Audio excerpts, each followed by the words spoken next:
સુરેન્દ્રનગરના કલેક્ટર સામે 1500 કરોડના જમીન કૌભાંડની ફરિયાદ નોંધાઈ છે। સમગ્ર ઘટના ઈડીની રેડ બાદ નોંધાઈ છે, ત્યારે સમગ્ર ચાર્જ ડીડીઓને સોંપાયો છે। નમસ્કાર, હું છું મમલ। અમારા વિશેષ કાર્યક્રમમાં તમારું સ્વાગત છે। 1500 કરોડના જમીનને બિનખેતીના કરવાના કૌભાંડ મામલે ઈડીએ 23 ડિસેમ્બર 2025ના રોજ સુરેન્દ્રનગર કલેક્ટર અને અન્ય ઉચ્ચ અધિકારીઓના નિવાસ સ્થાને દરોડા પાડ્યા હતા। ત્યારબાદ બપોરે આ કેસમાં એસીબી સુરેન્દ્રનગરમાં ઈડીના અધિકારીઓએ સુરેન્દ્રનગર કલેક્ટર રાજેન્દ્ર મહેતા પટેલ, નાયબ મામલતદાર ચંદ્રસિંહ મોરી, કલેક્ટર ઓફિસના કલક મયુર ગોહિલ અને કલેક્ટરના અંગત સચિવ જયરાજસિંહ ઝાલા સામે લાંચ રિશ્વત વિરોધી ધારા હેઠળ ગુનો નોંધાયો હતો। ઈડીની કાર્યવાહી બાદ રાજ્ય સરકારે સુરેન્દ્રનગરના કલેક્ટર ડોક્ટર રાજેન્દ્ર કુમાર પટેલની બદલી કરી દીધી છે અને વેઇટિંગ ઇન પોસ્ટિંગ મુકાયા છે।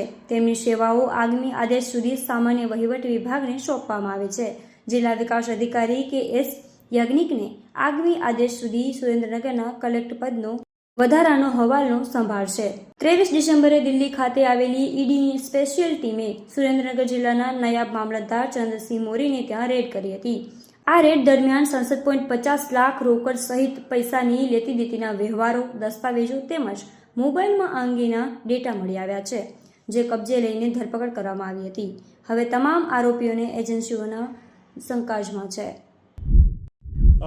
ઈડીની આ જે રેડ હતી એમાં રેડ દરમિયાન એમના આક્ષેપ મુજબ 67 લાખ રૂપિયા રોકડા એમને મળી આવેલા આરોપીના ત્યાંથી।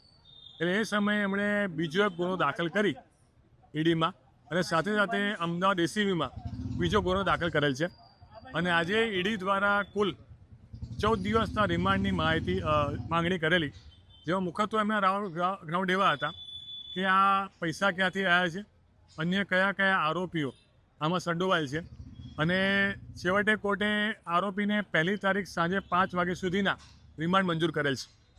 યસ, આમના ઉપર જે 42 નંબરનો જે કેસ રજીસ્ટર થયેલો એ કેસમાં એમને આજે પ્રોડક્શન કરેલું અને કુલ ઈડીમાં 2 ગુના દાખલ થયેલ છે અને એ ગુનામાં એમને આગળની જે તપાસ છે, ગુનાના રૂટ સુધી જવા માટે ઈડી દ્વારા રિમાન્ડની માંગણી કરવામાં આવેલી। કયા મુદ્દાના આધારે રિમાન્ડ માંગવામાં આવે છે? મહત્વના મુદ્દા શું થયા?